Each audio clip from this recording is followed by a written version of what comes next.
Welcome to sweet stories. ఈ వీడియోలో నేను వేసిన ముగ్గుని చూస్తూ అప్కమింగ్ రివ్యూలోకి వెళ్ళిపోదాం. విజయేంద్ర ప్రతాప్ శకుంతల ఇంటికి సుధా అండ్ జయ వస్తారు. ఇంకా వాళ్ళు రాగానే అందరూ ఎంతో హ్యాపీగా వెళ్ళి వాళ్ళనైతే రిసీవ్ చేసుకుంటారు. అప్పుడే ఇంకా సుధా అయితే నాకు మంచినీళ్ళు వద్దు, కానీ నాకు గంగ చేత స్ట్రాంగ్ కాఫీ కావాలి, ఇంతకీ అందరూ కనబడుతున్నారు, గంగ ఎక్కడుంది అని చెప్పి గంగ కోసం అందరూ వెతుకుతూ ఉంటారు. గంగ ఎక్కడ కనిపించడం లేదు, బాక్సింగ్ ప్రాక్టీస్కి కూడా వెళ్ళలేదు, ఏమైంది గంగకి అని చెప్పి ఇంకా అలా రుద్ర అయితే బయలుదేరుతాడు. కరెక్ట్గా కార్స్ అన్ని గరాజ్కి పంపించడంతో, మెయింటెనెన్స్కి పంపించడంతో కేవలం అక్కడ వంశీ సైకిల్ మాత్రమే ఉంటుంది. ఆ సైకిల్ పైన బయలుదేరుతారు. రుద్ర అయితే ఇంకా గంగ ఏంటంటే దొంగతనం చేసి పెట్టుకునే గోరింటాకు ఎర్రగా పండుతుంది అని ఎవరో చెప్పడం వల్ల ఇంకా గంగ అండ్ రంగ ఇద్దరు కలిసి గోరింటాకు దొంగతనం చేస్తారు. అండ్ తను ఒకవైపు వీళ్ళు ఒకవైపు వెళ్ళిపోతూ ఉంటే రుద్ర గంగ ఎదురుపడతారు. సార్, దొంగతనం చేసి తెచ్చిన గోరింటాకు, ఒకవేళ ఇప్పుడు నన్ను మీరు తీసుకువెళ్ళకపోతే మా గ్యాంగ్కి గ్యాంగ్ లీడర్ మీరే అని చెప్పి మిమ్మల్ని ఇరికిచ్చేస్తాను, పదండి సార్ పదండి అని చెప్పి ఇంకా అలా గంగ రుద్ర సైకిల్ ఎక్కుతుంది. అలా సైకిల్పై ఇంకా రుద్ర అయితే గంగని తీసుకొని వస్తారు. ఇల్లు ఎప్పుడెప్పుడు వస్తుందో అనిపిస్తుంది, చాలా చాలా బరువుగా ఉందని చెప్పి ఇంకా చాలా కష్టంగా రుద్ర సైకిల్ తొక్కుతూ ఉంటే అప్పుడే ఇంకా గంగ ఏమో చాలా అంటే చాలా హ్యాపీగా ఫీల్ అవుతూ ఉంటుంది. ఇంకా అలా అందరూ ఎంతో హ్యాపీగా ఎంజాయ్ చేస్తూ ఉంటారు. కరెక్ట్గా అప్పుడే ఇంకా అలా జయ దగ్గరికి వస్తారు స్నేహ అండ్ వంశీ అయితే. ఇంకా స్నేహ, ఏంటి ఇంతసేపు ఏదేదో మాట్లాడావు, ఇప్పుడేంటన్నయ్యా సైలెంట్ అయిపోయావు అని చెప్పి కావాలనే అడుగుతూ ఉంటుందన్నమాట. స్నేహ, అలాంటిదేమీ లేదు అని అంటాడు వంశీ. జయ వదిన, ఇప్పుడు నువ్వు గోరింటాకు పెట్టుకుంటావు కదా, మధ్యలో స్పేస్లో వి అని రాసి పెట్టుకో. యాక్చువల్లీ మా అన్నయ్య తన చేత్తో వి అని రాయాలని అనుకుంటున్నాడు అనేసరికి ఒక్కసారిగా ఇంకా అలా షాక్లో ఉండిపోతాడనమాట వంశీ.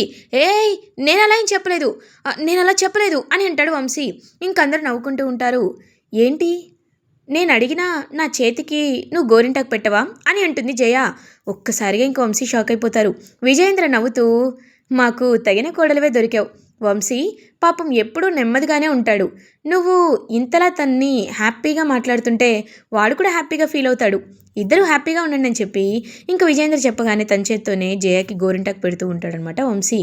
ఇంకా మనసులో అనుకుంటుంది, ఇదంతా పెళ్ళి ముందు వరకే యాక్టింగ్, ఒక్కసారి పెళ్ళైన తర్వాత ఈ వంశీని నేను తోలు బొమ్మ, నాకు నచ్చినట్టు చెప్పి నచ్చినట్టు వినే ఒక టాయ్లా తయారు చేస్తాను, ఈ ఆస్తిని 2 ముక్కలుగా చేసి మొత్తం వాటా నాకే వచ్చేలా రాయించుకొని ఈ ఇల్లు వదిలి వెళ్ళిపోతాను, అప్పుడు ఈ ముసలోళ్ళందరూ ఏమైపోతే నాకెందుకు అని మనసులో అనుకుంటూ ఇంకా అలా అక్కడి నుండి అయితే వెళ్ళిపోతుంది. చూస్తూ ఉంటుంది వంశీ వైపు జయ. ఇది ఇలా ఉండగా ఇంకా అలా జయ ఏమో చూస్తూ ఉంటే వీరు చాలా టెన్షన్ పడుతూ ఉంటాడు.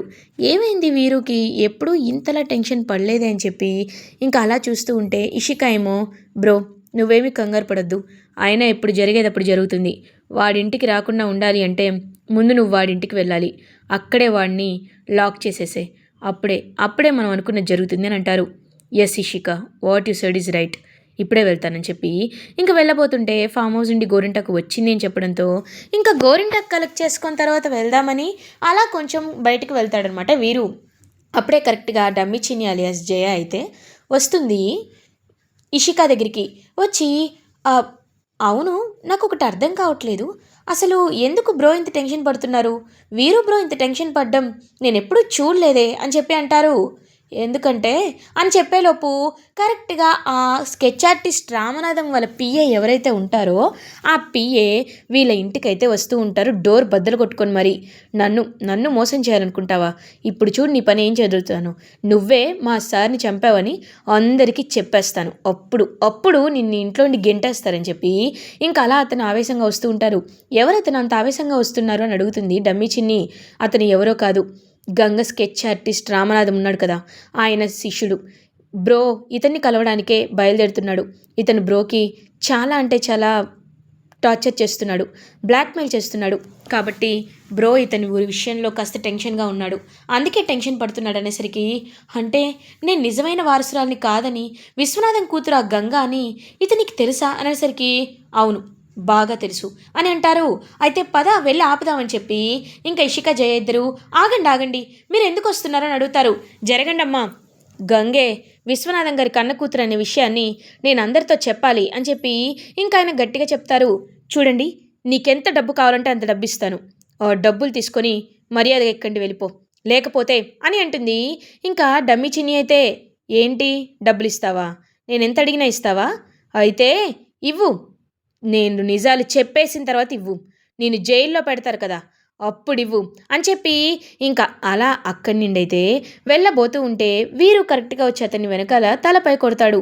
కొట్టి అతన్ని కిడ్నాప్ చేసి ఒక స్టోర్ రూమ్లో దాచేస్తారు.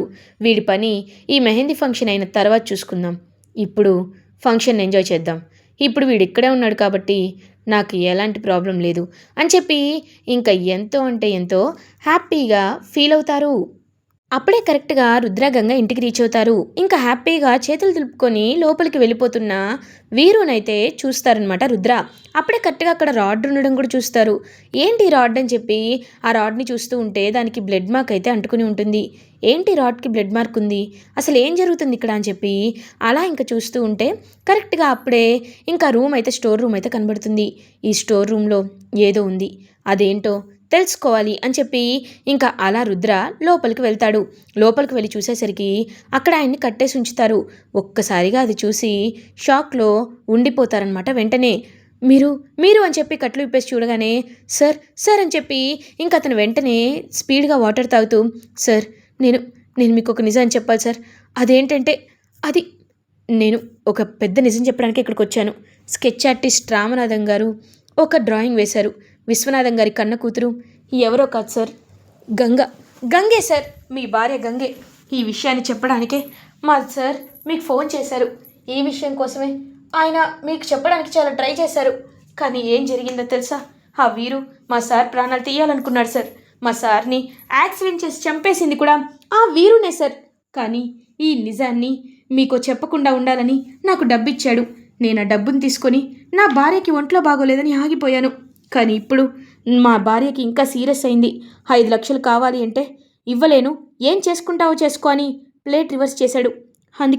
అందుకే వాడిని నిలదీయడానికే ఇక్కడికి వచ్చాను సార్ అని అనేసరికి ఒక్కసారిగా విశ్వనాథం కన్న కూతురు గంగే అని తెలుసుకొని షాక్లో ఉండిపోతారనమాట.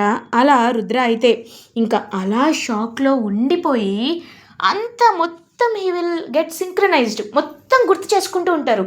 ఫ్లాష్ బ్యాక్ అంతా గంగ జాతకాన్ని స్వామీజీ చూసినప్పుడు అమ్మాయికి, ఈ జాతకంలో ఉన్న అమ్మాయికి పెద్ద చదువు లేదు కానీ క్రీడారంగాల్లో రాణిస్తుంది అని చెప్పడం కానీ, అండ్ విశ్వనాథంకి ఎలాంటి డెడికేషన్ అంటే తన గేమ్పై ఎలాంటి కాన్ఫిడెన్స్, ఎలాంటి జీల్ ఉంటుందో అదే జీల్ గంగలో కనపడడం, తన బ్లడ్లోనే బాక్సింగ్ ఉంది కాబట్టే గంగ అంత త్వరగా బాక్సింగ్ని గ్రాస్ప్ చేసుకోవడం, ఇవన్నీ విషయాల్ని గుర్తు చేసుకుంటారనమాట రుద్ర. గుర్తు చేసుకొని అప్పుడు he will get the clarity. And ఇంక అతనితో చెప్తాడు, ఒక్క నిమిషం నువ్వు లోపలికి వెళ్ళొద్దు, ఈ నిజాన్ని నాతో చెప్పావు కదా, ఇంకా ఎవరితో చెప్పొద్దు అని అంటారు. ఒక్కసారిగా షాక్లో ఉండిపోతారనమాట పిఏ. సార్ ఎందుకు ఈ నిజాన్ని చెప్పొద్దు అంటున్నారు అని అంటారు. ఎందుకంటే ఇప్పుడు వీరు వైఫ్ నా చెల్లెలు ప్రీతి, తను ప్రెగ్నెంట్గా ఉంది. ఇలాంటి విషయాలు తెలిస్తే, తన భర్త ఒక హంతకుడని తెలిస్తే తను తట్టుకోలేదు. కాబట్టే ఈ నిజాన్ని చెప్పొద్దు, నాకు చెప్పావు కదా, థ్యాంక్ యూ, ఒక నిమిషం అని ఇంకా వెంటనే చెక్ బుక్ తీసి ఇదిగో నీ భార్య ట్రీట్మెంట్కి కావాల్సిన డబ్బులు తీసుకో, ఎప్పుడైనా నీ వైఫ్కి హెల్త్ బాగోకపోయినా, కండిషన్ సీరియస్గా ఉన్నా నాకు చెప్పు, నేను డబ్బులు ఇస్తాను, సరేనా అని అంటారు. వెంటనే అతను రుద్ర కాళ్ళపై పడతారు. నిజంగా మీలాంటి వాళ్ళు మనుషులు బయట ఉంటారని నాకు తెలియదు సార్, మీరు దేవుడు సార్ అని చెప్పి ఇంకా అలా ఆ చెక్ని తీసుకొని అక్కడి నుండి వెళ్ళిపోతారు. సో ఇంకా చూస్తూ ఉంటాడనమాట రుద్ర. అలా మెల్లమెల్లగా అడుగు వేసుకుంటూ లోపలికి వస్తూ ఉంటాడు. ఇంకా గంగ గురించి పంతులు గారు చెప్పిన విషయాలు కానీ, అంటే చిన్నప్పటి నుండి ఈ అమ్మాయి బాగా కష్టాలు పడింది, తనకున్న గండాలన్నింటినీ నువ్వే చూసుకోవాలి బాబు, తనకెప్పుడు అండగా నువ్వే నిలబడాలి బాబు అని చెప్పిన విషయాలన్నీ గుర్తు చేసుకుంటూ పాపం లోపలికి వస్తాడనమాట రుద్ర. ఇంకా వచ్చేసరికి శకుంతలని చూస్తారు. శకుంతలకి ఈ విషయం తెలుసు, అందుకే శకుంతల అప్పటి నుండి తనని ఇంతలా టార్గెట్ చేస్తుంది అనే విషయాన్ని కూడా అర్థం చేసుకుంటారు రుద్ర. అయితే అర్థం చేసుకొని అలా చూస్తూ ఉంటారు. శకుంతల ఏమో పాపం గోరింటాకు అందరికీ గంగ ఇస్తూ ఉంటుంది. ఇంక అందరితో సరదాగా మాట్లాడుతూ ఉంటే, ఏంటి గంగ, అందరూ ఎప్పటి నుండి ఎదురు చూస్తున్నారు, కాఫీ తేవా నువ్వు అని అంటారు. అమ్మగారు ఇప్పుడే వెళ్తున్నాను అమ్మగారు అని చెప్పి పాపం అందరూ అక్కడ ఎంజాయ్ చేస్తూ ఉంటే గంగ మాత్రం కిచెన్లో ఉండి వర్క్ అంతా చేసుకుంటూ ఉంటుంది. అప్పుడే కరెక్ట్గా రుద్ర గంగ దగ్గరికి వస్తారు. గంగ వైపు చూస్తూ ఉంటారు. సార్, ఏమైంది సార్, ఎందుకలా కొత్తగా చూస్తున్నారు అని అడుగుతుంది. ఏం లేదు గంగ, ఏం చేస్తున్నావు అని అడుగుతారు. అదే సార్, ఇంట్లో వాళ్ళందరికీ కాఫీ టీ అని నేనే ఇవ్వాలి కదా, అండ్ బ్రేక్ఫాస్ట్ కూడా తయారు చేయాలి. ఈ సుధామ్మ కూడా వచ్చారు కదా, ఆవిడకి ఉప్మా అంటే చాలా ఇష్టం కాబట్టి తయారు చేద్దాం అనుకుంటున్నాను సార్ అని చెప్పి హ్యాపీగా అంటుంటే పాపం గంగ వైపు చాలా అభిమానంగా చూస్తూ ఉంటారనమాట రుద్ర అయితే. ఇంకా అభిమానంగా చూస్తూ, గంగ చిన్నప్పటి నుండి ఎన్నో కష్టాలు పడింది, తన కోసం ఎప్పుడూ తను బ్రతకలేదు, ఎప్పుడు ఎదుటి వాళ్ళ కోసమే బ్రతికింది. బస్తీలో పెరిగింది. వాళ్ళ అమ్మ నాన్న కోసం చిన్న వయసులోనే చదువుని మానేసి పాపం ఎన్నో కష్టాలు పడింది. వాటర్ క్యాన్స్ వేసింది, డబ్బుల కోసం గ్యాస్ సిలిండర్స్ వేసింది. తర్వాత నన్ను పెళ్లి చేసుకున్నాక నా ఆశయం కోసమే తను ఇప్పుడు బాక్సింగ్ కూడా చేస్తుంది. అలాంటి అమ్మాయిని నేను ఇంతలా కష్టపెడుతున్నానా? తనకి కనీసం అత్తింట్లో గౌరవం లేకుండా చేస్తున్నాను. పెద్దమ్మ ఎన్ని మాటలు అంటున్నా నేను అలా సైలెంట్గా ఉండిపోతున్నానే తప్ప పెద్దమ్మని ఎదిరించి మాట్లాడటం లేదు. గంగకి ఎప్పుడు నేను అండగా నిలబడలేదు. ఇప్పటి నుండి గంగకి నేను ఖచ్చితంగా అండగా నిలబడాలి అని చెప్పి మనసులో అలా ఫిక్స్ అయిపోతారనమాట. వెంటనే ఇంక పాపం అలా గంగేమో ప్లేట్స్ తీసుకురావడానికి ఇబ్బంది పడుతూ ఉంటే రుద్ర గంగ చేపట్టుకొని ప్లేట్ తీసుకుంటాడు. తీసుకొని, గంగ రా, నేను నీకు హెల్ప్ చేస్తాను అని అంటారు. ఇప్పుడు మీరెందుకు సార్, నేను వెళ్తాను లేని అంటుంది. చెప్తున్నాను కదా నేను హెల్ప్ చేస్తానని, ఏం పర్లేదని చెప్పి ఇంకా అలా వెంటనే పాపం రుద్ర గంగ ఇద్దరు కలిసి ఆ ప్లేట్స్ అన్ని తీసుకొస్తూ ఉంటారు. అప్పుడే ఇంకా అందరూ చూసి నవ్వుకుంటూ ఎంతో హ్యాపీగా ఫీల్ అవుతారనమాట. ఇంకా సుధా, ఆహా, మా అల్లుడిని చూస్తుంటే నాకు చాలా సంతోషంగా ఉంది, ఎందుకంటే తన భార్యకి చూడండి ఎంత బాగా హెల్ప్ చేస్తున్నాడో అని అంటుంది సుధా. ఇంక వెంటనే అలా శకుంతల చాలా జెలస్గా ఫీల్ అవుతూ, అవునవును, వాళ్ళ పనులు వాళ్ళు చేసుకోలేని అసమర్థుల్ని భార్యగా చేసుకుంటే ఇలాగే చేస్తారు మరి అని చెప్పి అంటుంది. వెంటనే మీరు అనుకుంటుంది చాలా పెద్ద తప్పు పెద్దమ్మ, ఎందుకంటే గంగ ఎప్పుడు అసమర్థురాలు కాదు, గంగ ఎప్పటికీ సమర్థురాలే. తను అనుకుంటే ఏదైనా సాధించగలదు. ఆస్తులు పాస్తులు వెంట లేకపోయినా తనకి మంచి గుణం, సాధించాలనే కసి, పేరు ఉన్నాయి పెద్దమ్మ. ఈ 3 చాలు ఎప్పటికైనా మనుషులని పై స్థాయికి తీసుకువెళ్ళడానికి. మీరు ఎప్పుడూ అంటూ ఉంటారు కదా, గంగకి ఆస్తి లేదు, గంగకి అమ్మా నాన్న అని చెప్పుకోవడానికి మంచి ఇంటి పేరు లేదు అని. కానీ గంగ ఒక్కసారి బాక్సింగ్ ఛాంపియన్ అయితే అప్పుడు గంగే ఈ ఇంటికి ఒక పేరుగా మారుతుంది. Boxing champion, gold medalist Ganga ఇల్లు ఇది, గంగా హస్బెండ్ ఆఫ్ రుద్ర అని చెప్పి అప్పుడు అందరికీ తెలుస్తుంది గంగ వల్ల నేనెప్పుడు సంతోషంగా ఉంటాను అని అందరి ముందు సపోర్ట్ చేసి మాట్లాడుతూ ఉంటారు రుద్ర అయితే. ఇంకా మాటలకి ఎంతో అంటే ఎంతో హ్యాపీగా ఫీల్ అయ్యి కళ్ళల్లో నీళ్ళు వస్తూ ఉంటాయన్నమాట గంగకి.